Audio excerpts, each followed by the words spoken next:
नमामि श्री बालकृष्णं यशोदोत्सङ्गलालितं पूतनासुपयः पान रक्षिताशेषबालकम् चिन्तासन्तानहन्तारो यत्पादाम्बुजरेण वः स्वीयानान्तान्निजाचार्यान् प्रणमामि मुहुर्मुहुः यदनुग्रहतो जन्तुः सर्वदुःखातिगो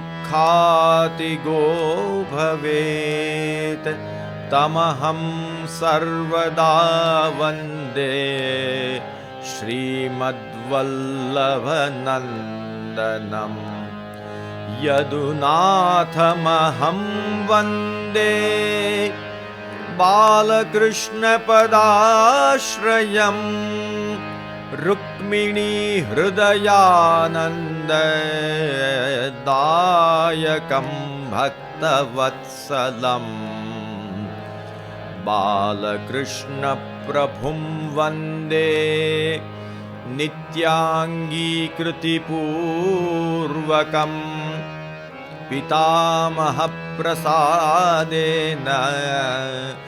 योऽस्मन्मूर्ध्नि विराजते श्यामलालप्रभुं वन्दे स्वामिनी संयुतं मुदा व्यक्तानुभावं स्वाचार्य निधिं नित्यं कृपाधिकम्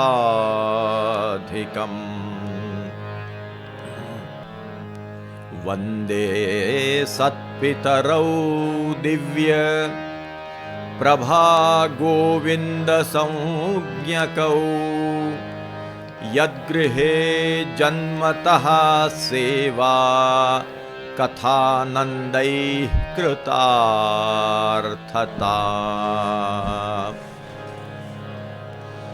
श्रीमद्वल्लभपादपद्मकृपया श्रीसूरदासोदितं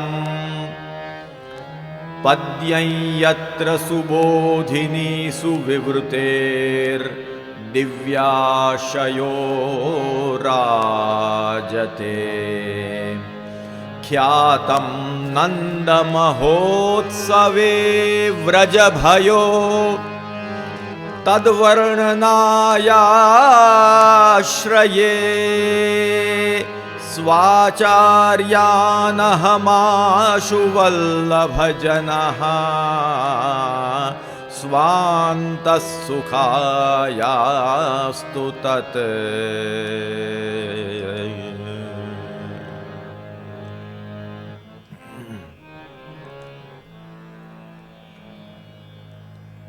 आज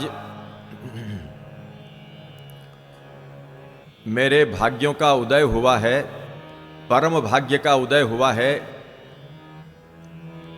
श्री महाप्रभु जी, श्री गोसाई जी, सप्त आत्मज,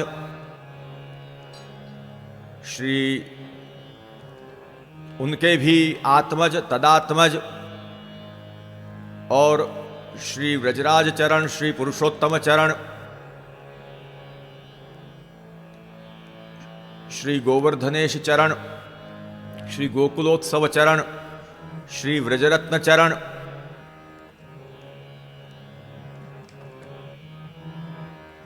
और उनके भी सभी आत्मज चरण, श्री मग्नलाल चरण, पितामह चरण, पितृचरण, समस्त बड़ों की कृपा से आज चिरकाल चिंतित मनोरथ का आरंभ हुआ है। चिरकाल से मन में यह मनोरथ रहा कि जन्माष्टमी उत्सव का प्रधान मुख्य पद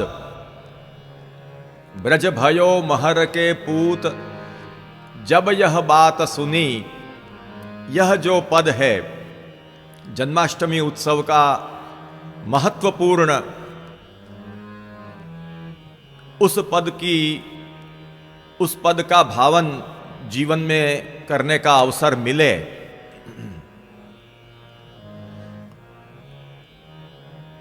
वो अवसर आज साकार होते हुए देखकर हृदय में बहुत ही प्रसन्नता का अनुभव हो रहा है।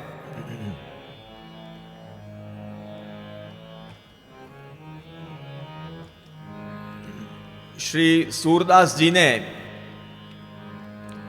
जो ब्रज भयो महर के पूत जब यह बात सुनी, यह कीर्तन जो गाया है, वह जन्माष्टमी के कीर्तनों में बहुत ही महत्वपूर्ण कीर्तन माना जाता है। और हमारे यहाँ श्री बालकृष्ण प्रभु के षष्ठ गृह में तो जन्माष्टमी की बधाई का बीड़ा जब दिया जाता है कीर्तनिया को, तब ब्रज भयो महर के पूत इस पद से ही जन्माष्टमी की बधाई का प्रारंभ होता है। जन्माष्टमी के पूरे उत्सव में भी यह पद एक बार नहीं परंतु अनेक बार गाया जाता है। सुबह जब ठाकुर जी जगते हैं तब ब्रज भयो महर के पूत यह गाया जाता है। उसके बाद श्रृंगार के ओसरा में जब ठाकुर जी के श्रृंगार भीतर हो रहे हो उस समय गाया जाता है। फिर रात्रि के पंचामृत के समय में भी यह पद गाया जाता है। और छठी पूजन आदि के समय भी इस पद की कुछ तुक गाई जाती है। तब आनंद नहाय भरे ठाड़े अरुकुश हाथ लिए। और नंदराई जी यशोदा जी को पधराने के समय में भी मिली निकसी, जब वापिस यशोदा जी पधारते हैं तब भी मिली निकसी देत असीस रुचि अपुनी अपुनी, यह तुक गाई जाती है। इस प्रकार से जन्माष्टमी के पूरे उत्सव में इस पद का वारंवार गान होता है। और यह अत्यद्भुत, अत्यंत रसपूर्ण यह पद्य है। ब्रज भयो महर के पूत, इस पद के गान के आरंभ के साथ ही भाग्यवान जनों को रोम रोम में प्रभु की प्राकट्य लीला और विशेष करके नंद महोत्सव की जो लीला है उसका रसावेश होता है। इसलिए बहुत लंबे समय से हृदय में यह भावना बनी हुई थी कि कब ऐसा अवसर आए जब बड़ों के अनुग्रह से ब्रज भयो महर के पूत का भावन करने का सौभाग्य मिले। श्री सूरदास जी के इस पद में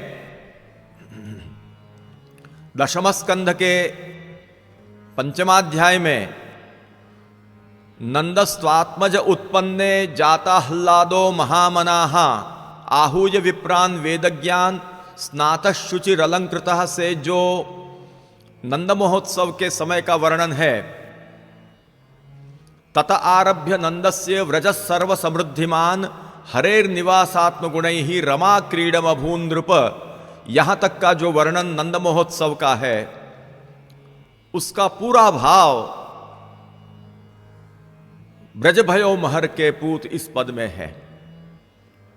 और केवल श्रीमद् भागवत का ही भाव नहीं, परंतु श्री महाप्रभु जी ने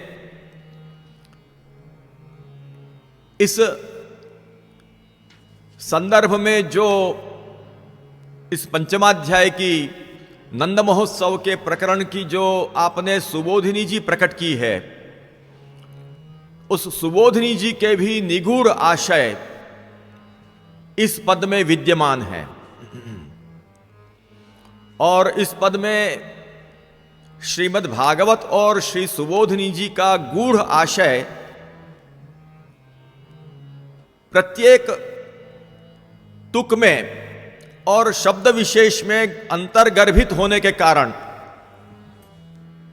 इस पद की अपने आप में एक बहुत बड़ी विशेषता है। इसका श्रवण करते ही, इसका अनुसंधान करते ही प्रभु की नंद महोत्सव लीला का रसावेश भाग्यवान जनों को हृदय में अनुभूत होता है। तो आज हमारे महद्भाग्य हैं कि चिरकाल चिंतित मनोरथ की आज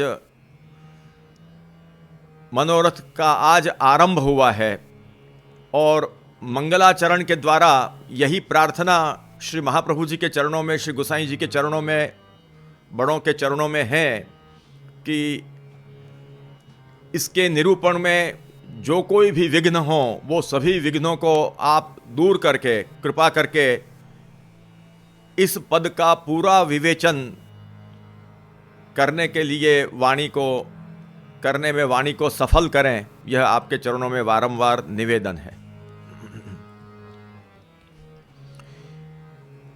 यह पद गौ घाट के ऊपर जब सूरदास जी रहते थे और जब श्री महाप्रभु जी आप अडेल से व्रज में पधारे, उस समय गौ घाट के ऊपर श्री महाप्रभु जी के सन्मुख में सूरदास जी के मुख से प्रकट हुआ है। यह पद श्री महाप्रभु जी के सन्निधान में सूरदास जी के मुख से प्रकट हुआ है। 84 वैष्णवों की वार्ता में,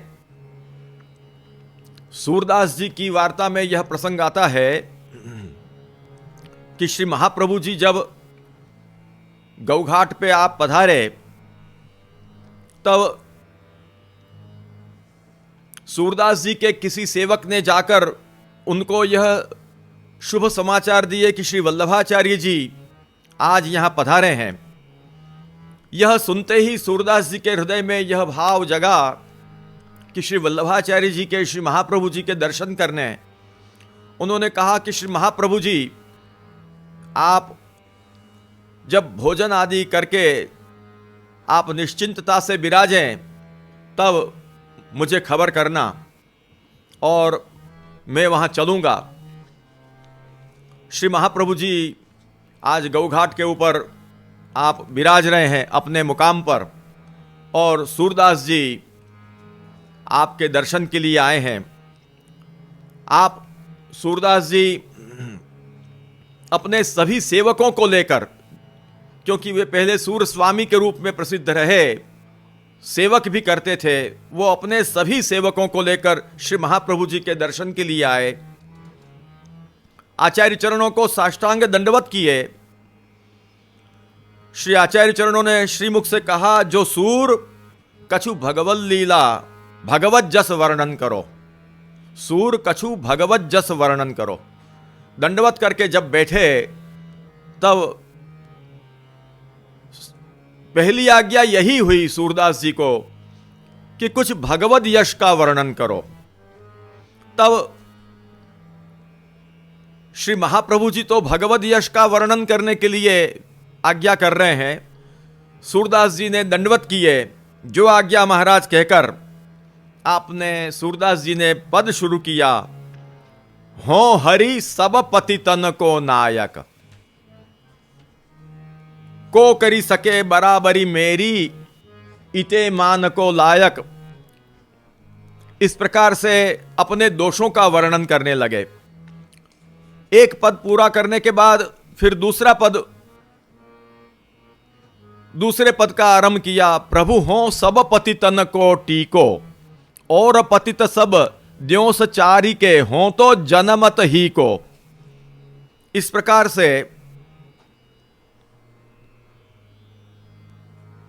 अपने पतितता का वर्णन करने लगे, यहां तक कि को न समर्थ शुद्ध करन को खेची कहत हो लीको, मरियत लाज सूर पतितन में कहत सबे मोहि नीको।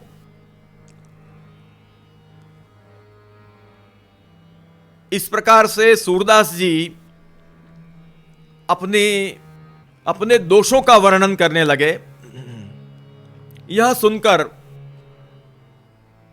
श्री आचार्य जी आप सूरदास सो कहे, जो सूर भे के ऐसो घिघियात काहे को है। श्री महाप्रभु जी कहते हैं कि तुम तो सूर हो, सूर माने शूर हो, और शूर भे के काहे को घिघियात है। सो तासों कछु भगवल लीला वर्णन करी, कुछ भगवल लीला का वर्णन करो।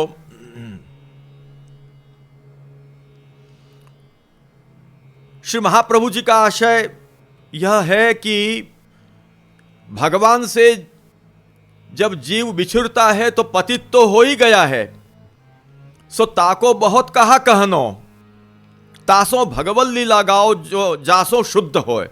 इस प्रकार से श्री महाप्रभु जी ने सूरदास जी को भगवल लीला गान करने की प्रेरणा और आज्ञा प्रदान की। सूरदास जी उस समय श्री महाप्रभु जी को विनती कर रहे हैं, जो महाराज मैं कछु भगवल लीला समझत नाही हूं। तब श्री आचार्य जी श्री मुक्ते कहे, जो सूर यमुना जी में स्नान करी आओ, जो हम तुमको समझाई देंगे। कितनी बड़ी कृपा है, हम तुमको समझाई देंगे। तब सूरदास जी प्रसन्न होके श्री यमुना जी में स्नान करी के अपरस ही में श्री आचार्य जी के पास आए। तब श्री आचार्य जी ने कृपा करी के सूरदास को नाम सुनायो, ता पाछे समर्पण करवायो। पाछे आप दशम स्कंध की अनुक्रमणिका करी हती, सो सूरदास को सुनाए। श्री महाप्रभु जी ने सूरदास जी को अष्टाक्षर मंत्र प्रदान किया, तदनंतर ब्रह्म संबंध मंत्र प्रदान किया। अष्टाक्षर के द्वारा 7 प्रकार की भक्ति प्रदान की, और ब्रह्म संबंध मंत्र के द्वारा अवशिष्ट भक्ति प्रदान की। निवेदन, श्रवणम कीर्तनम विष्णु स्मरणम पाद सेवनम अर्चनम वंदनम दास्यम सख्यम आत्मनिवेदनम।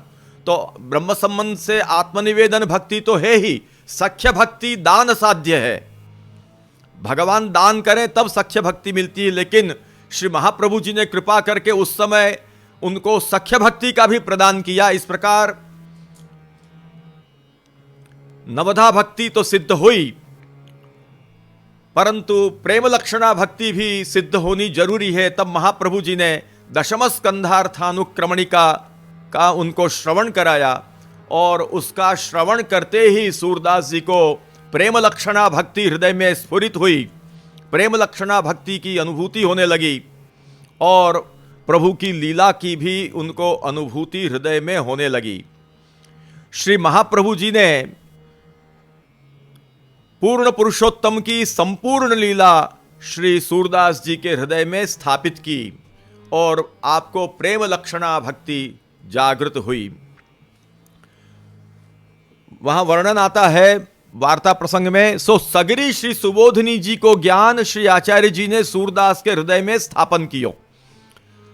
आपने दशम स्कंधार्थानुक्रमणिका का उनको श्रवण करा के समस्त सुबोधिनी में स्थित जो ज्ञान वो उनके हृदय में स्थापित किया, और तब सूरदास जी को भगवत लीला का यश वर्णन करने का सामर्थ्य प्राप्त हुआ। तब भगवत लीला जस वर्णन करिवे को सामर्थ्य भयो, तब अनुक्रमणिका ते सगरी लीला हृदय में स्फुरी। सो कैसे जानिए, जो श्री आचार्य जी आप दशम स्कंद की सुबोधिनी जी के मंगलाचरण की प्रथम कारिका किए हैं, सो कारिका श्री महाप्रभु जी ने उस समय जब सूरदास जी को दशम स्कंधार्थानुक्रमणिका के माध्यम से समस्त भगवत लीला उनके हृदय में स्थापित करी। और वो कैसे मालूम पड़ता है? समस्त सुबोधिनी जी का ज्ञान भी स्थापित किया, गूढ़ रहस्य स्थापित किया। वो कैसे मालूम पड़ता है कि उसके बाद तुरंत सूरदास जी ने पद गाया, चकैरी चली चरण सरोवर जहां नहीं प्रेम वियोग। और इस पद में लक्ष्मी सहस्र लीला भी सेव्यमानम कलानिधिम का भाव वर्णित किया। जहां श्री सहित नित क्रीडत शोभित सूरज दास।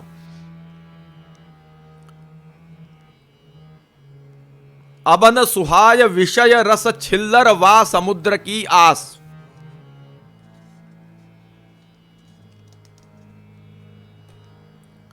इस प्रकार नमामि हृदये शेषे लीला क्षीराब्धिशायिनम लक्ष्मी सहस्र लीला भी सेव्यमानम कलानिधिम। यह जो दशम स्कंध में दशम स्कंध का मंगलाचरण है, श्री महाप्रभु जी ने यह तो उनको सुनाया नहीं, सुबोधिनी जी का तो अभी आगे श्रवण कराया नहीं, परंतु श्री महाप्रभु जी ने दशम स्कंधार्थानुक्रमणिका के माध्यम से ही अपने कृपा बल से, अपने सामर्थ्य से आपको समस्त सुबोधिनी जी भी हृदयारूढ़ किए, जिसका प्रमाण यह कि उसी समय उस भाव का पद सूरदास जी ने प्रकट किया। तब श्री महाप्रभु जी बहुत प्रसन्न हुए।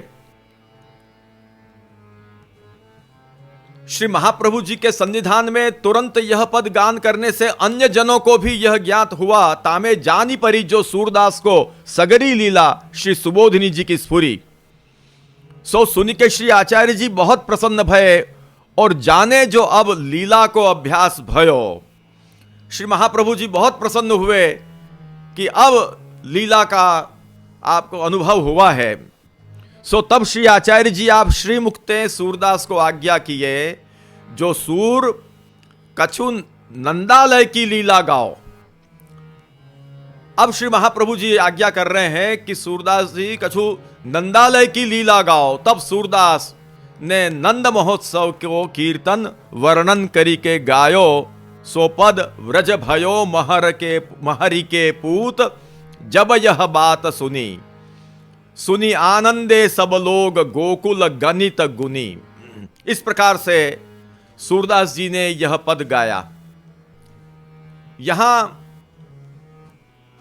समझने लायक रहस्य यह है कि सूरदास जी को श्री महाप्रभु जी ने पहले आज्ञा की कि कछु भगवत लीला भगवत यश गाओ, भगवत यश का वर्णन करो, लेकिन भगवत लीला यश का वर्णन कर नहीं पाए।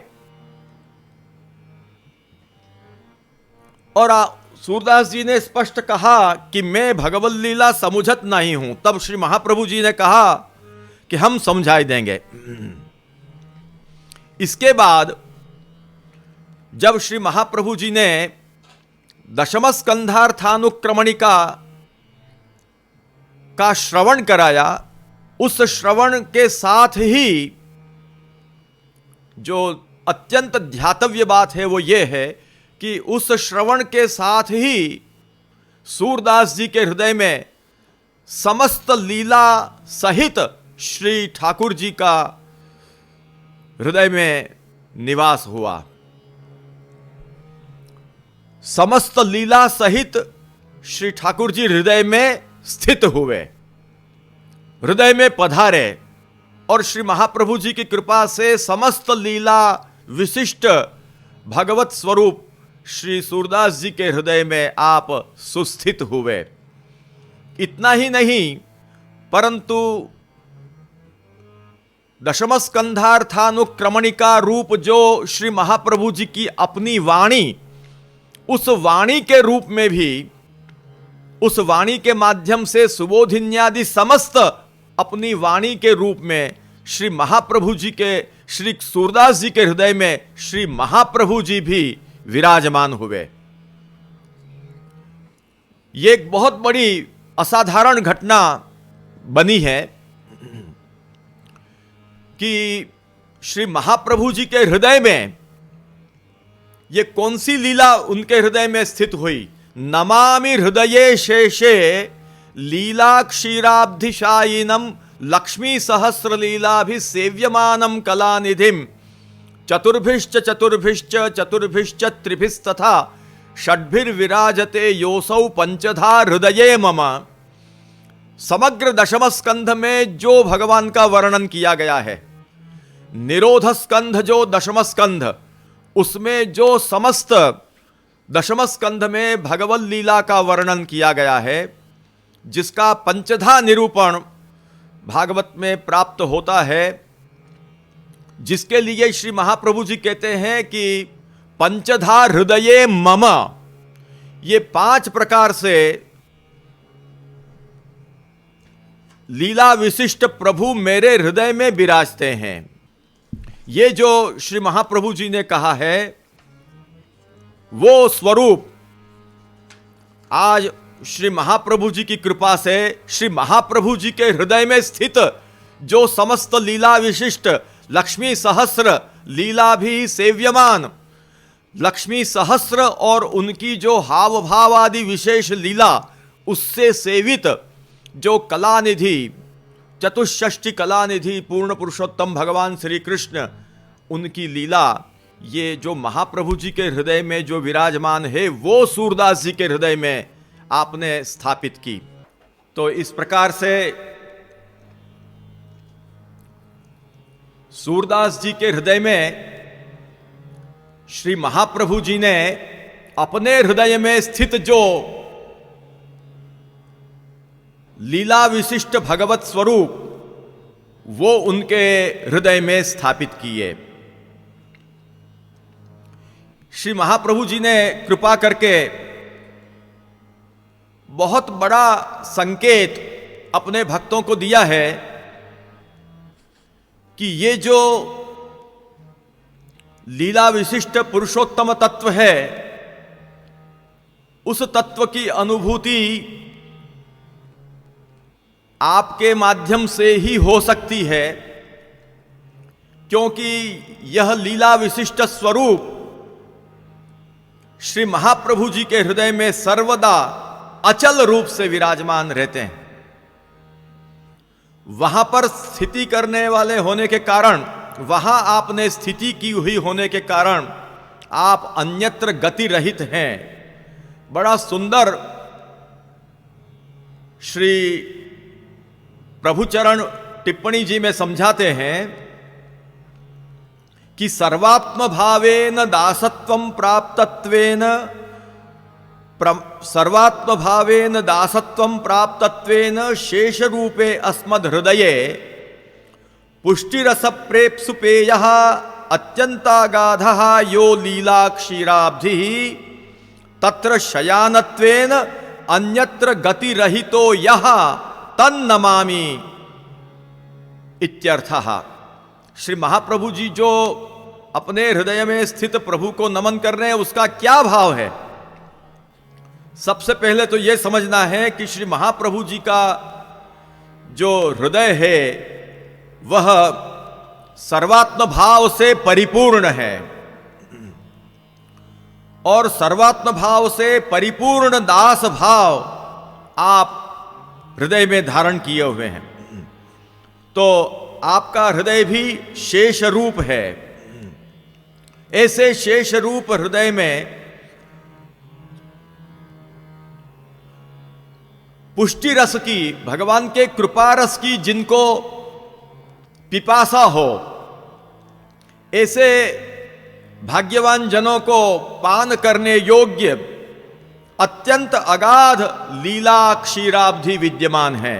श्री महाप्रभु जी के हृदय में अत्यंत अगाध लीला क्षीराब्धि, लीला क्षीर सागर विद्यमान है।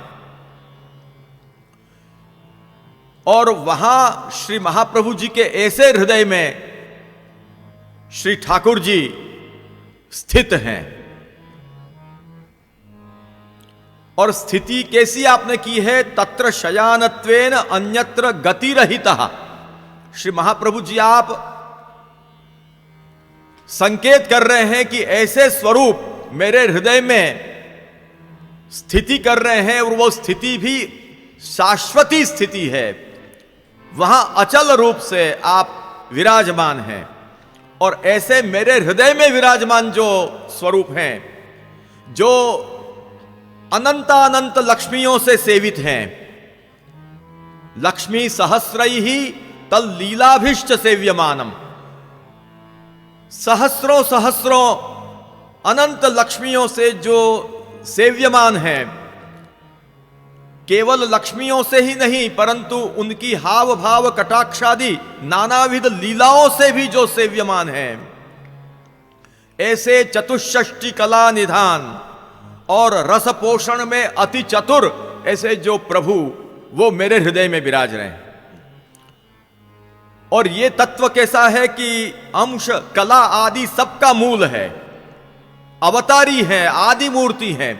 ऐसे जो प्रभु मेरे हृदय में विराजमान हैं, जो मेरे हृदय को छोड़कर और कहीं गति कभी करते नहीं है। माने कभी श्री महाप्रभु जी का हृदय श्री ठाकुर जी की स्थिति के बिना हो, ऐसी कल्पना ही नहीं हो सकती। ऐसे अपने हृदय में विराजमान श्री ठाकुर जी को महाप्रभु जी वंदन कर रहे हैं। ऐसे जो श्री ठाकुर जी महाप्रभु जी के हृदय में विराज रहे हैं, आज श्री महाप्रभु जी कृपा करके अपने हृदय में विराजमान ऐसे जो स्थिति, ऐसे जो स्वरूप, उनको आज सूरदास जी के हृदय में आप स्थापित कर रहे हैं।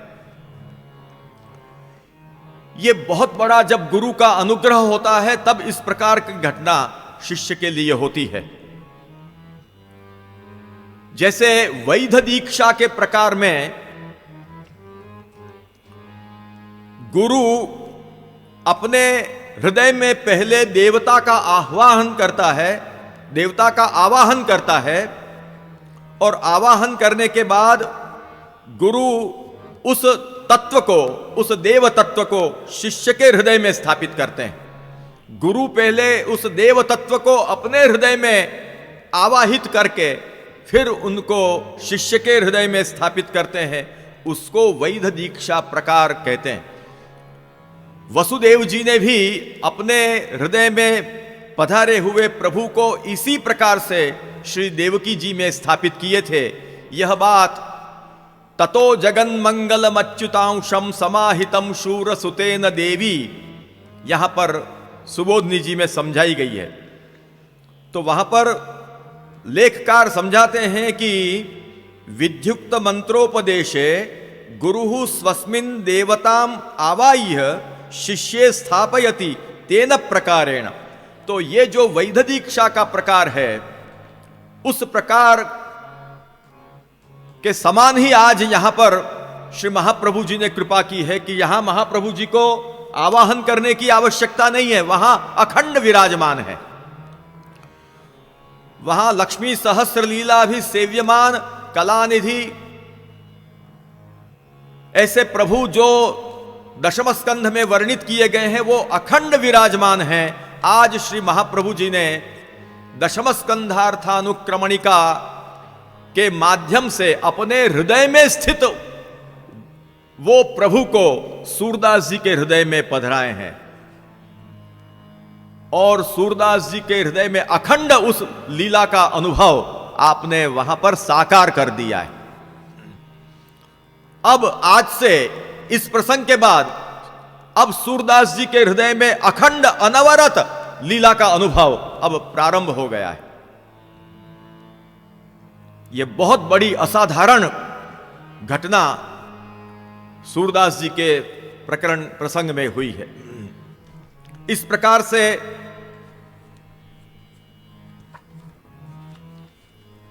जब श्री महाप्रभु जी ने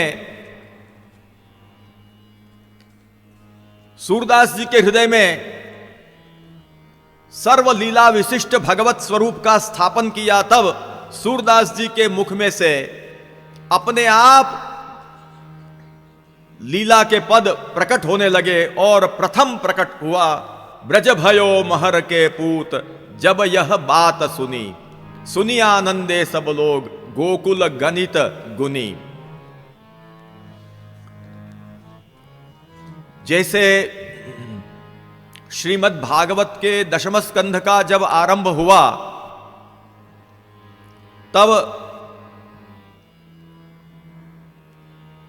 शुकदेव जी के हृदय में प्रभु का आविर्भाव हुआ और भगवान के साथ भगवान की सहस्थिति प्राप्त करके फिर वहां पर वर्णन का प्रारंभ हुआ। जैसा कि भागवत में कहा है, साधुवादम एतम निशम्य भृगुनंदन साधुवादम वैयासकिस्स भगवान अथ विष्णुरातम प्रत्यर्च्य कृष्णचरितम कलिकल्मषग्नम व्याहर्तुमारभत भागवत प्रधानः। एतम निशम्य भृगुनंदन साधुवादम वैयासकी ही स भगवान, क्योंकि भगवत चरित्र दुर्ज्ञेय है। श्री महाप्रभु जी वहां पर समझाते हैं कि भगवत चरित्रस्य दुर्ज्ञेयत्वात् कथम उत्तरम अतः स भगवान इति भगवता सहिता तदंतस्थितो भगवानेव उत्तरम प्रयच्छति इत्यर्थः। भगवान का चरित्र दुर्ज्ञेय है। सूरदास जी ने जो कहा वो गलत नहीं कहा। सूरदास जी ने क्या कहा कि मैं कछु भगवत लीला समुझत नहीं हूं। भगवत चरित्र दुर्ज्ञेय है। तब तो सुखदेव जी भी, सुखदेव जी के हृदय में भी जब प्रभु विराजे तब प्रभु ने ही यह वर्णन किया। इसीलिए दशम स्कंध के प्रारंभ के पहले तक का जो वर्णन वो तो सुखदेव जी ने किया, परंतु अब यह भिन्न प्रक्रम है, उसको बताने के लिए ही श्रीमद् भागवत में अथ विष्णुरातम, अथ शब्द का प्रयोग किया है। अथ इति भिन्नोपक्रमे। श्री महाप्रभु जी वहां समझाते हैं सुबोधनी जी में कि एतावत् कालम शुकः स्वयमेवाह इदंतु चरित्रम तत्र स्थितो भगवानेव आह इति भिन्न प्रक्रमः। अभी तक की तो जो कथा करी वो सुखदेव जी ने अपने रूप में की, अपने तरफ से करी। एतावत् कालम शुकः स्वयमेवाह, एतावत् काल पर्यंत तो सुखदेव जी स्वयं ही बोल रहे थे, लेकिन इदम चरित्रंतु तत्र स्थितो भगवानेव आह। अब जो चरित्र का वर्णन कर रहे हैं वो तो उनके हृदय में विराजमान प्रभु वर्णन कर रहे हैं। तो सुखदेव जी के हृदय में साक्षात लीला विशिष्ट प्रभु तो पधारे ही। सूरदास जी के हृदय में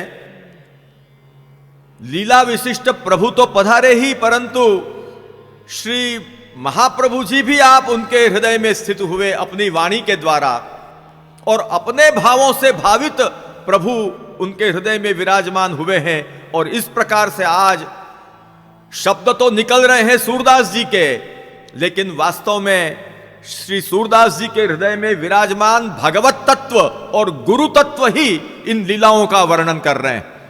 इसलिए श्री सूरदास जी आदि भगवदियों की वाणी का इतना महत्व है।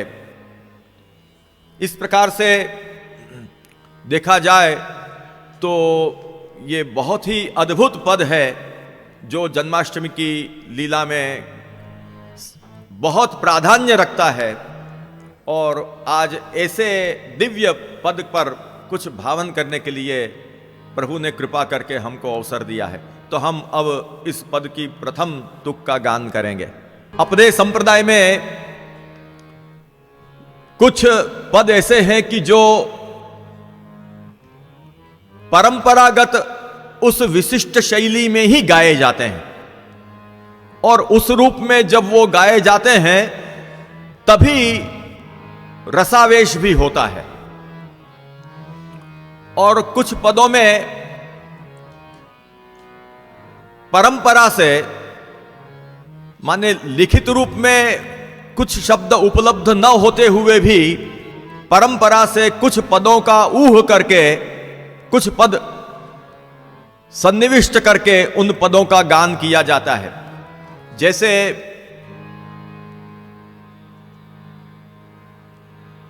आज नंदराय के आनंद भयो,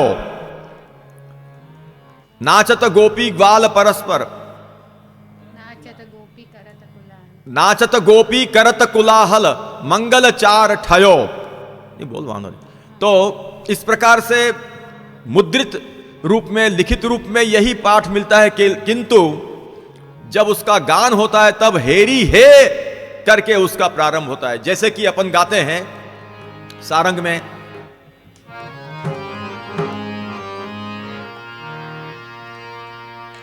हेरी हे आज नंदराय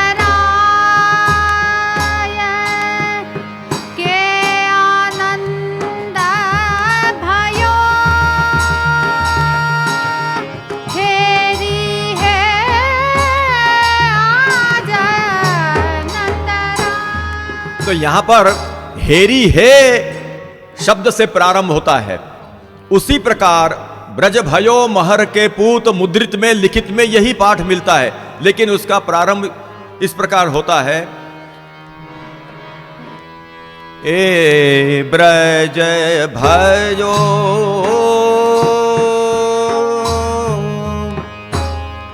महर की महरी के पूत, ए ब्रज भयो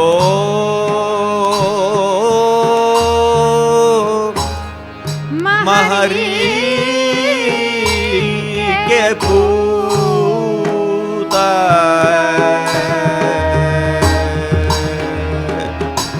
जब यह बात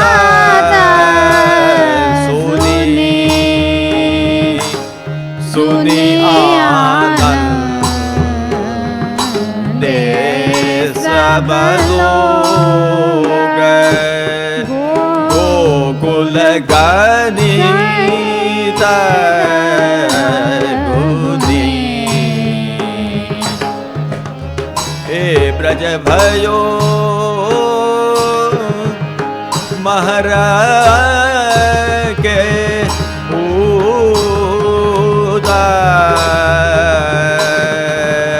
जब यह बात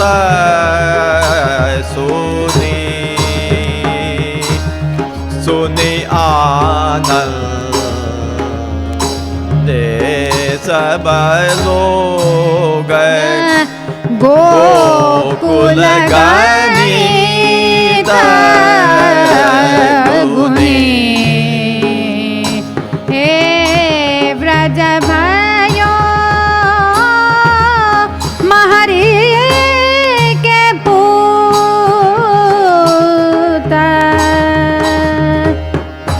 जब यह बात सुनी आनंद सब लोग, गोकुल गणित गुनी, हे ब्रज भयो ब्रजपुरव पूरे पुण्य रूपी कुल सुधीरा धुनी, ग्रह लग्न नक्षत्र बलि सोधी की निवेद धुनी, ब्रजपुरव पूरे पुण्य रूपी कुल सुधीरा धुनी, ग्रह लग्न नक्षत्र बलि सोधी की निवेद धुनी,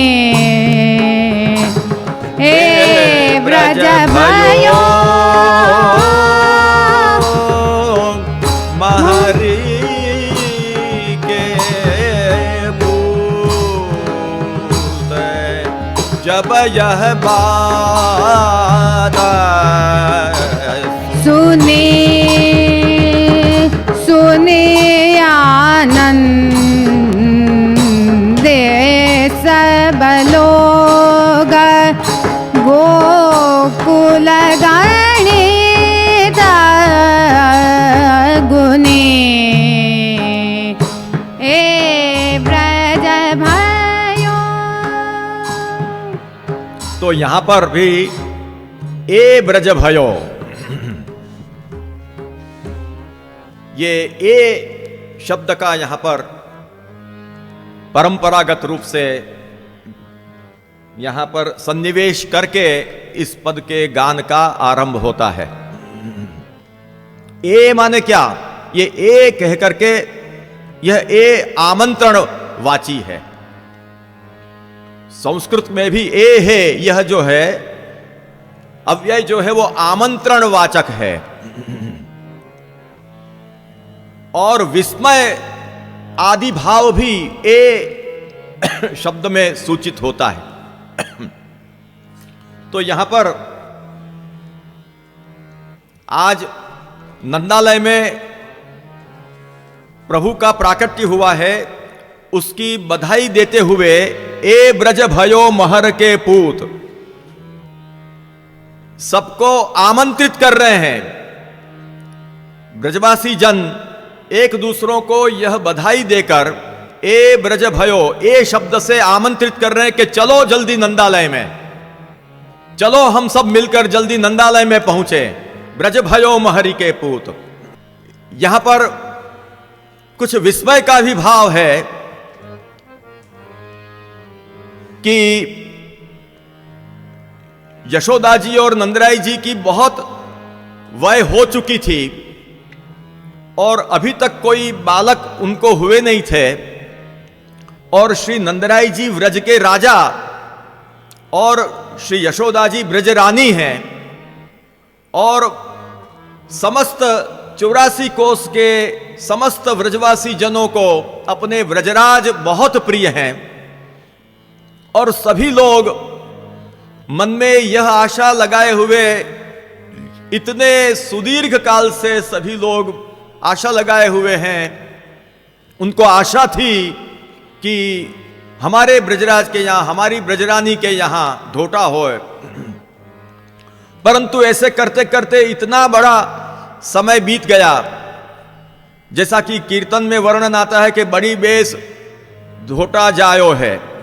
तो इस प्रकार से इतनी उम्र हो गई, और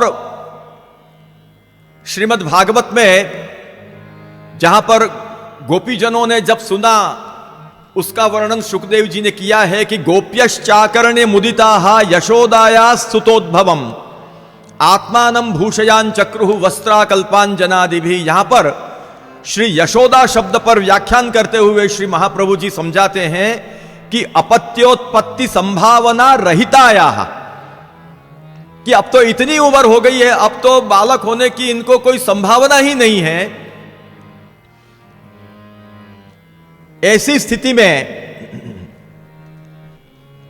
आज हमारे भाग्य से ये शुभ समाचार आए हैं कि ब्रज भयो महर के पूत, तो कह रहे हैं कि ए ब्रज भयो महर के पूत, विस्मय के साथ कह रहे हैं और आनंद के साथ में सबको आमंत्रित कर रहे हैं कि ए ब्रज भयो महर के पूत।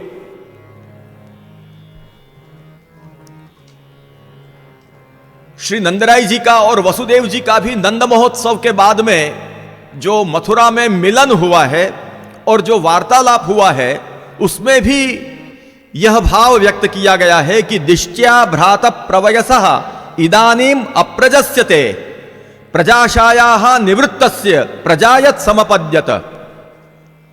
तो ते प्रजाशायाम निवृत्तायाम प्रजाशायाः स्वयमपि निवृत्तस्य प्रजा समपद्यत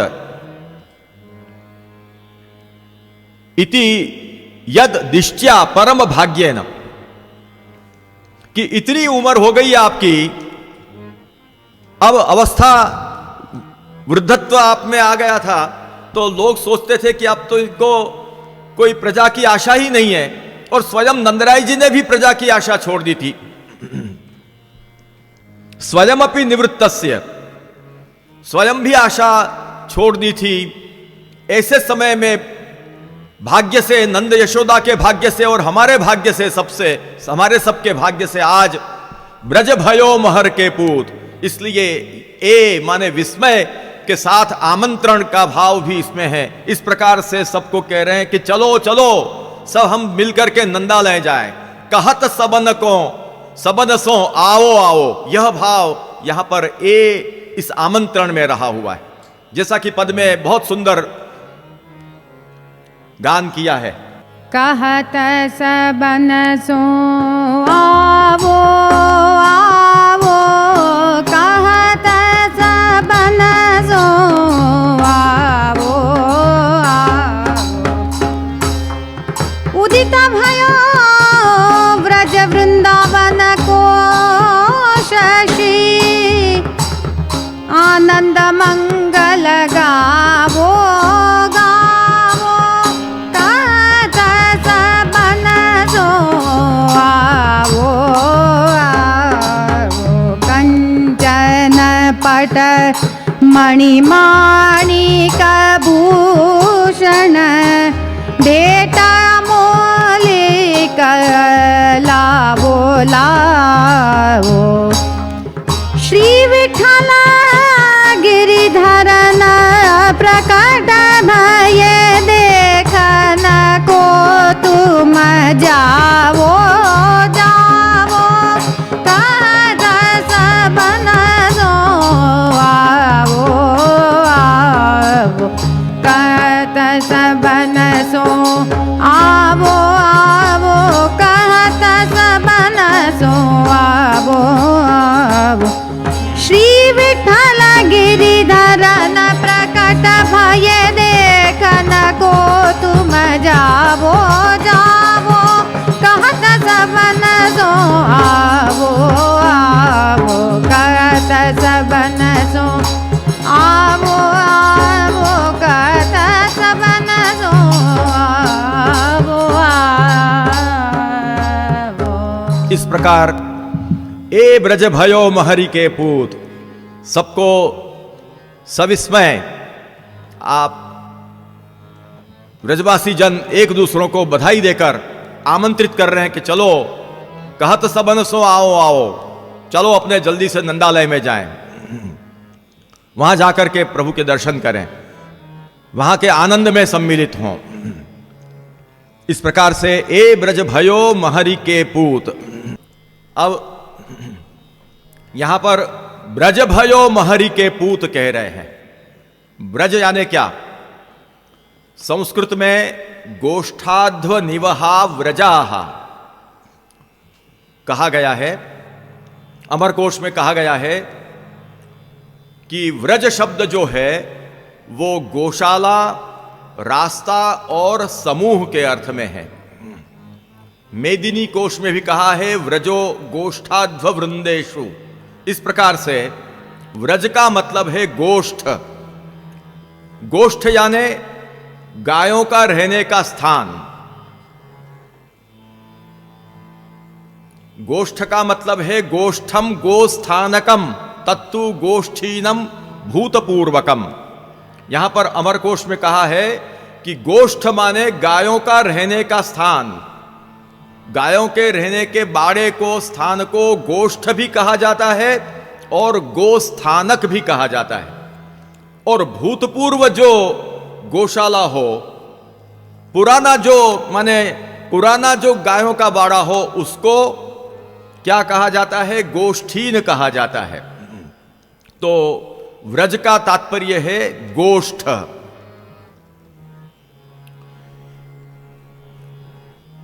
चौरासी कोस की जो भूमि, जो 84 कोस की भूमि साक्षात गोलोक धाम से इस धरातल पर प्रभु ने प्रेषित की श्री राधिका जी के प्रीत्यर्थ, वो सारी 84 कोस की गोलोक धाम की भूमि को व्रज कहा जाता है। यद्यपि व्रज का अर्थ गोष्ठ है, माने गायों का रहने का स्थान। इस रूप में व्रज का अर्थ इतना ही प्रतीत होता है कि वहां गायें ही गायें होंगी, लेकिन ऐसा नहीं। जहां गायें होती हैं वहां उनके रक्षण के लिए, उनके पालन के लिए गोप ग्वाल भी होते हैं। जहां गायें होंगी वहां उनके लालन पालन के लिए गोप तो रहेंगे ही। इसलिए व्रज भयो महरि के पूत कहने का मतलब यहां पर समझना है, क्योंकि प्रश्न यह आता है कि यदि व्रज का अर्थ गोष्ठ ही है, गायों का रहने के स्थान, तो फिर वहां कहां से प्राकट्य होने की संभावना है। लेकिन व्रज में गायों की रक्षा के लिए गायों के साथ गोपालों का निवास होने के कारण और संपूर्ण 84 कोस के व्रजमंडल में गायें और गोप व्रजवासी जन का वहां निवास था, और उसमें भी श्रीमद गोकुल में श्री नंदराय जी का उस समय निवास रहा, और श्री ठाकुर जी का प्राकट्य वहां श्रीमद गोकुल में हुआ। व्रज में जो श्रीमद गोकुल, जहां पर नंदव्रज भी है, उस गोकुल में श्रीमद प्रभु का प्राकट्य होने के कारण, और वो गोकुल जो है वो व्रज में ही है, 84 कोस के उस व्रजमंडल में ही गोकुल भी है।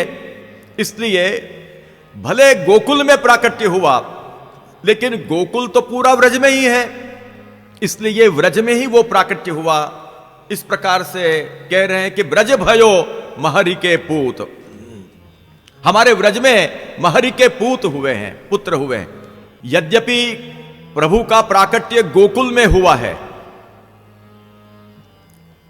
परंतु गोकुल में होने के कारण यह प्राकट्य समस्त व्रज में भगवान प्रकटे हैं, यह भी एक अर्थ इसमें से निकलता है। भगवान प्रकटे हैं गोकुल में, लेकिन गोकुल व्रज में होने के कारण यह शब्दों का व्यवहार होता है कि व्रज में प्रभु प्रकटे हैं। वास्तव में यदि देखा जाए तो गोकुल में प्रकटे हैं, व्रज के एक भूभाग विशेष में गोकुल में प्रभु प्रकटे हैं, लेकिन गोकुल में प्राकट्य होने पर भी व्यवहार में, क्योंकि गोकुल व्रज में ही आता है, इसलिए व्रज में प्रकट हुए हैं, ऐसा व्यवहार होता है।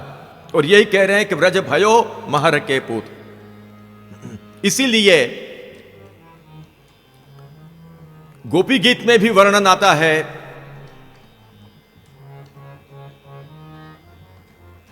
जयति तेधिकं जन्मना व्रजः श्रयत इंदिरा शश्वदत्र हि। जयति तेधिकं जन्मना व्रजः श्रयत इंदिरा शश्वदत्र हि। यहां पर प्राकट्य कहां हुआ है? गोकुल में हुआ है। जयति तेधिकम जन्मना गोकुलम कहना चाहिए था, परंतु गोपीजनों ने क्या कहा? जयति तेधिकम जन्मना व्रजः। प्राकट्य गोकुल में है, फिर भी समस्त व्रज का यहां उल्लेख किया है।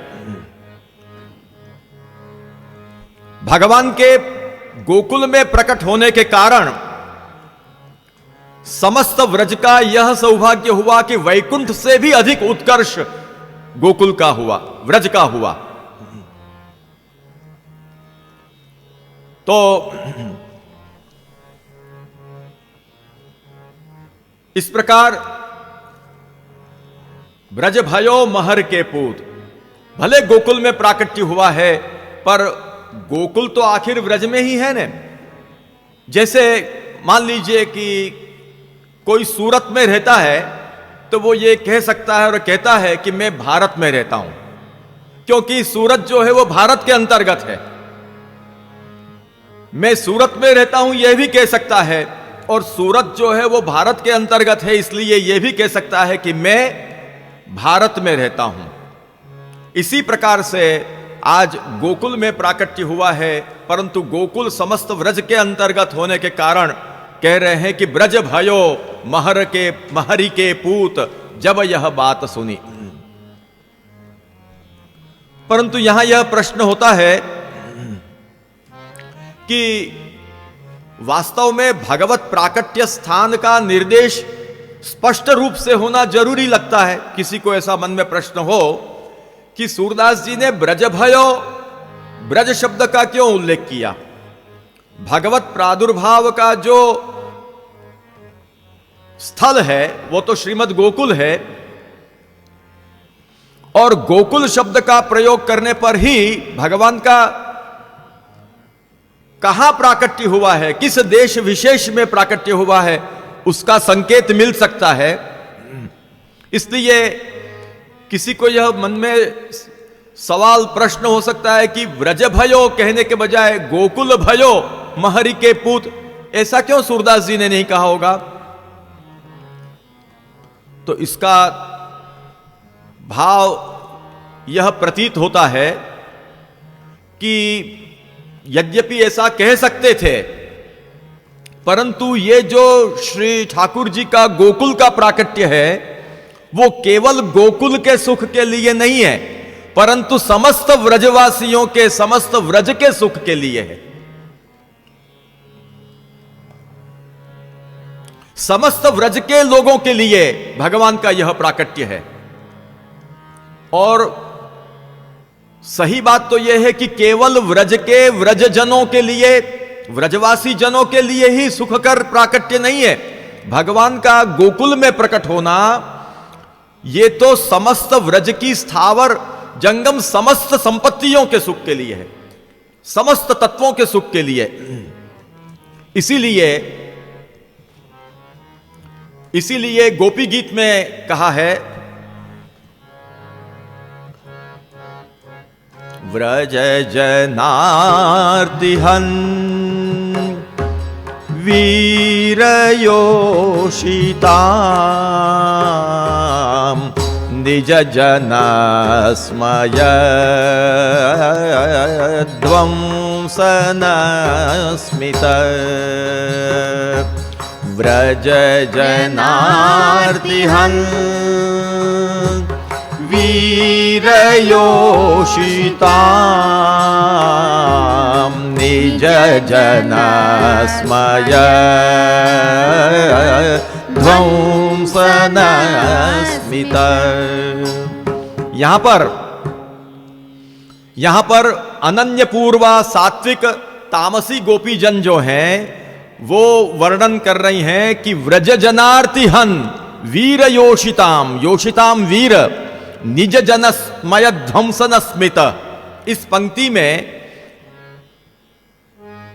व्रज जनार्तिहन, समस्त व्रज के जनों की आरती को हरने वाले हैं आप। तो श्री ठाकुर जी का जो प्रादुर्भाव हुआ भले गोकुल में हुआ, परंतु हुआ तो व्रज में ही, और गोकुल में भी प्रकट होकर आप समस्त व्रज जनों की आरती दुखों को दूर करने के लिए आप प्रकट हुए।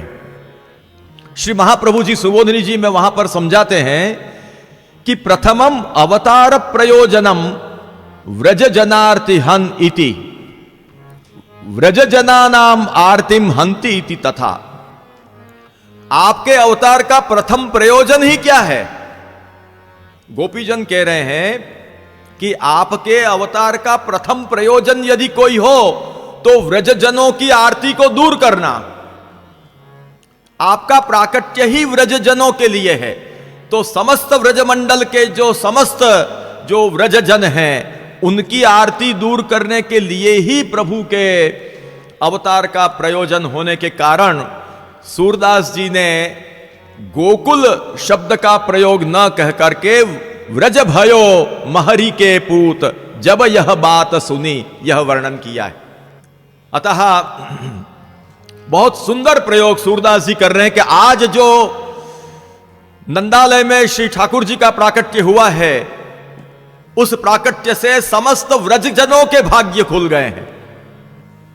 समस्त व्रजजनों को आनंद देने के लिए प्रभु का प्राकट्य हुआ है। नंदव व्रज जनानंदी, इसीलिए पुराणों में भी वर्णन किया गया है। प्रभु का प्राकट्य, प्रभु का अवतार का जो प्रथम कोई प्रयोजन हो तो समस्त व्रजजनों को आनंद देना, यही आपका प्राकट्य का प्रथम प्रयोजन है।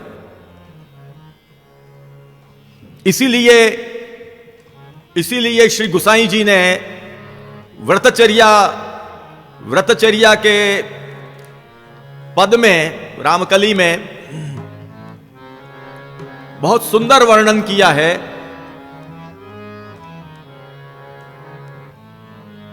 व्रजानंद कंदम व्रजानंद कंदम व्रजानंद कंदम व्रजानंद कंदम घोषपति भाग्य भुवि जातम घोषपति भाग्य भुवि जातम रसिक वर गोपिका पीतरस माननम रसिक वर गोपिका पीतरस माननम तव जयतु मम दृशि सुजातम व्रजानंद कंदम व्रजानंद कंदम व्रजानंद कंदम व्रजानंद कंदम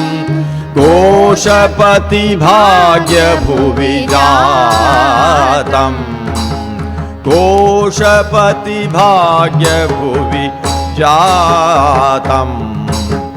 भगवान व्रजानंद कंद हैं, व्रज के आनंद का तो आप मूल हैं, मूल स्रोत हैं।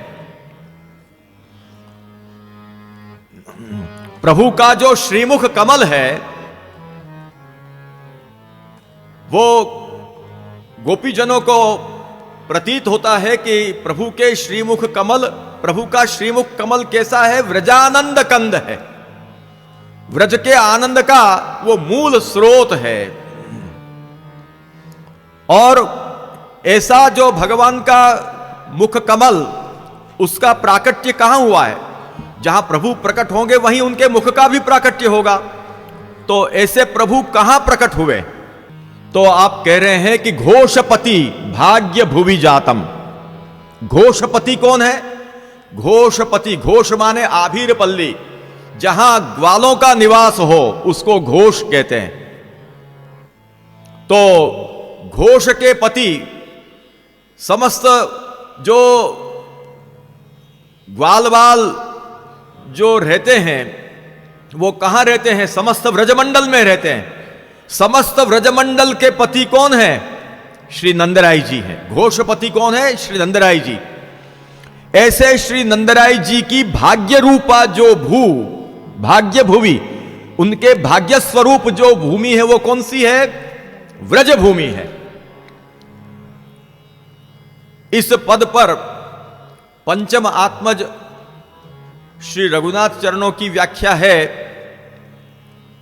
वहां पर लिखा है कि घोषपति भाग्य इति, घोषपते है श्रीमन नंदस्य भाग्य रूपा भू व्रज भूमि, तत्रैव श्री नंदस्य श्रीमन नंदस्य सर्व भगवल लीलानुभवात परमानंद प्राप्ति।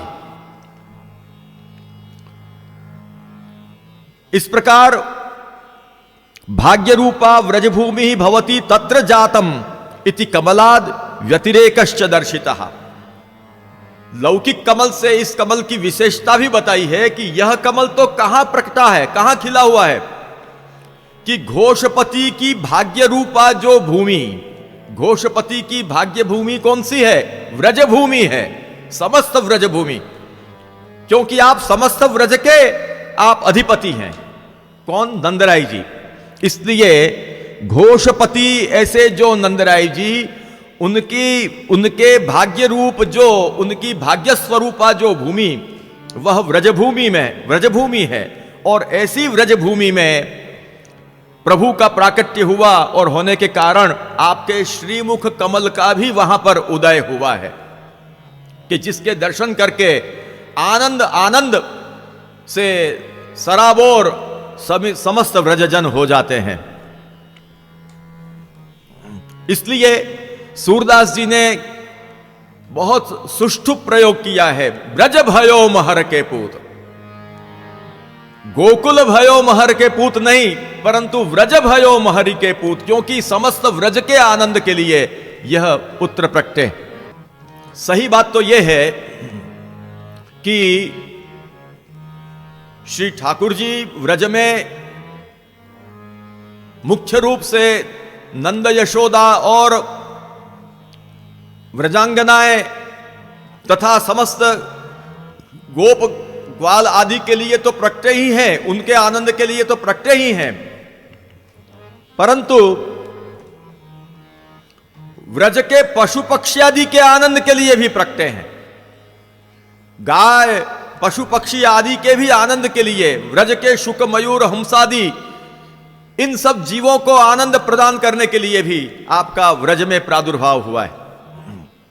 और उससे भी अधिक बात यह है, यहां व्रज भयो शब्द का प्रयोग अत्यंत समुचित इस प्रकार से भी प्रतीत होता है, इस प्रकार से भी ज्ञात होता है कि भगवान का जो व्रजभूमि में आविर्भाव हुआ है, गोकुल में जब भगवान का प्राकट्य हुआ तो केवल गोकुल की भूमि ही नहीं, परंतु समस्त जो 84 कोस की व्रजमंडल की भूमि थी, वो भूमि भी आनंदित हुई।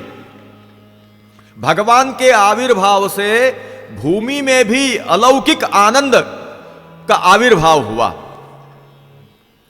व्रजानंद कंदम घोषपति भाग्य भुवि जातम, इसकी व्याख्या में समझाया गया है कि व्रजभूमे है भगवद आविर्भाव जनित आनंदेन सात्विकाविर्भावात। श्री ठाकुर जी के प्राकट्य के कारण भगवद आविर्भाव जनित जो आनंद समस्त व्रज मंडल के कण कण में, व्रज भूमि के कण कण में वो आनंद वहां पर प्रकट हुआ। और आनंद प्रकट होने के कारण उस समय उनमें सात्विक भावों का उदय हुआ। वो सात्विक भावों के उदय से वो भूमि की कठिनता दूर हो गई और भूमि भी प्रभु के विहार के योग्य बनी, आर्द्र बनी। इस प्रकार से यह जो व्रजभूमि है, लोकोत्तरेयम व्रजभूमि इति भगवदाविर्भावाधार योग्यता निरूपिता, भगवान के आविर्भाव के आधार की योग्यता यहां पर निरूपित की गई है। घोषपति भाग्य भुवि जातम, यहां पर केवल गोकुल को ही नहीं लिया है, परंतु समस्त व्रजमंडल को लिया है। अपना जो स्वकीय व्रज, स्वकीय अनन्य व्रज सुखार्थमेव तदानन प्राकट्यम अथवा तदानंद प्राकट्यम। व्रजानंद कंद, भगवान ने जो अपने आनंद का प्राकट्य किया है व्रज में, वो क्यों किया? अपने स्वकीय अनन्य व्रजजनों के सुख के लिए। व्रज जो है वो भगवान के प्रति अनन्य भाव धारण किए हुए है। व्रजजन जितने भी हैं, केवल व्रजजन नहीं, परंतु वहां की व्रज की संपत्ति मात्र, स्थावर जंगम सब कुछ भगवान के प्रति अनन्य भाव धारण किए हुए हैं। इसलिए व्रज सुखार्थमेव, समस्त व्रज के सुख के लिए वहां पर प्रभु का आविर्भाव है, प्रभु के आनंद का भी आविर्भाव है। अतः सच पूछा जाए तो व्रज में जो व्रजजन है, व्रजवासी जन है, पशु पक्षी आदि हैं, उनके ही उद्धार के लिए नहीं, परंतु सब किसी के उद्धार के लिए व्रज में प्रभु का प्राकट्य है। ये बात वहां पर टीका में बताई है कि व्रज संबंधी वस्तु मात्रस्यैव यथा योग्यम कृतार्थीकरणार्थमेव अत्र अवतीर्णः इति अन्य विनियोगो अस्माकं मा भूत इति अवश्यमेव अस्मत् साधन निरपेक्ष एव स्व अवतरण असाधारण प्रयोजनम अनुसंधायैव अस्मन् मनोरथम पूरयिष्यति एव इति आशयेन मुखाम्बुज विशेषणमाहु घोषपति भाग्य भुवि जातमिति। प्रभु का आनंद कैसा है? व्रजानंद कंदम घोषपति भाग्य भुवि जातम रसिकवर गोपिका पीतरस माननम। आनंद के ये सब विशेषण हैं मुखारविंद के। आप समझा रहे हैं कि व्रज संबंधी जितनी भी वस्तु है वो वस्तु मात्र जो है वो प्रभु की है, और वस्तु मात्र की यह अभिलाषा है कि प्रभु हमें कृतार्थ करें। हमें प्रभु कृतार्थ कब करेंगे? अपनी लीलाओं के द्वारा अपने आनंद का प्रदान करके हमको कृतार्थ कब करेंगे? तो व्रज संबंधी वस्तु मात्र की कृतार्थता के लिए यथा योग्य कृतार्थता, जिसकी जिस रूप में कृतार्थता हो सकती है उस रूप में उनकी कृतार्थता करने के लिए ही अत्र अवतीर्ण, व्रज में भगवान अवतीर्ण हुए हैं। नंदराय जी के भाग्य रूप जो यह 84 कोस की व्रज भूमि है उसमें अवतीर्ण हुए हैं। समस्त व्रज की वस्तु मात्र का यह भाव है कि अस्मत् साधन निरपेक्ष एव। जब आप व्रज में प्रकट हुए हैं तो हमारे में भले कोई साधन नहीं हो, हमारे साधनों की अपेक्षा छोड़कर निरपेक्ष होकर प्रभु अपने अवतार का प्रयोजन का अनुसंधान करें कि भाई आप स्वयं सामने से कृपा करने के लिए जब पधारे हैं तो आप अपने अवतार का जो प्रयोजन है, हमको आनंद देने का जो प्रयोजन है, आनंद का दान, उसका अनुसंधान करके आप हमारे मनोरथ पूर्ण करेंगे ही। इस आशय से मुखाम्बुज का विशेषण कहा है। क्या कहा कि घोषपति भाग्य भुवि जातम। इस प्रकार से श्री सूरदास जी ने बड़ा सुंदर यहां पर वर्णन किया कि ए ब्रज भयो महर के पूत जब यह बात सुनी। इस प्रकार से समस्त व्रज के आनंद के लिए प्रभु का प्राकट्य हुआ है। अतएव भगवान का नाम है व्रजभूषण, व्रजालंकार, व्रजोत्सव आदि सब भगवान के नाम हैं। और शिक्षा पत्र में भी प्रायः करके 12वें शिक्षा पत्र में श्री हरिराय जी ने भी श्री राधिका जी के द्वारा जिन नामों का चिंतन रटन किया जाता है उन नामों का प्रकटन किया है, जिसमें निज व्रज सुखाम्बुधे, व्रजावलंब, व्रज के आधार, व्रज के आश्रय इत्यादि निरूपण किया है। और इसी समस्त व्रज के लिए भगवान ने भी कहा कि तस्मान मच्छरणम गोष्ठम मन्नाथम मत परिग्रहम गोपाये स्वात्मयोगेन। यहां पर समस्त व्रज का नाथ मैं हूं, समस्त व्रज मेरी शरण में है और समस्त व्रज का मैंने परिग्रह किया है। इस प्रकार समस्त व्रज के लिए भगवान का परिग्रह होने के कारण और भगवान का ऐसा भाव होने के कारण आज सूरदास जी जो उस समय वहां बधाई देने वालों के मुख से जो शब्द निकल रहे हैं वही शब्द बोल रहे हैं कि ब्रज भयो महरि के पूत। क्योंकि व्रज के समस्त जनों को यह अनुसंधान था कि अब हम सबका भाग्योदय हुआ है, अब हम सबको आनंद प्राप्त होगा। यह जो समस्त व्रजमंडल के व्रजवासी जनों के हृदय में भाव था उसका ही अनुवाद करते हुए यहां पर कह रहे हैं, ए ब्रज भयो महरि के पूत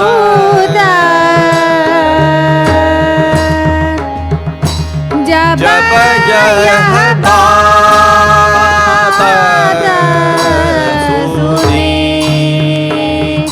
सुनी आनंद सब लोग गोकुल गनीत गुनी। ब्रज भयो व्रजपूरव व्रजपूरव पूरे पुण्य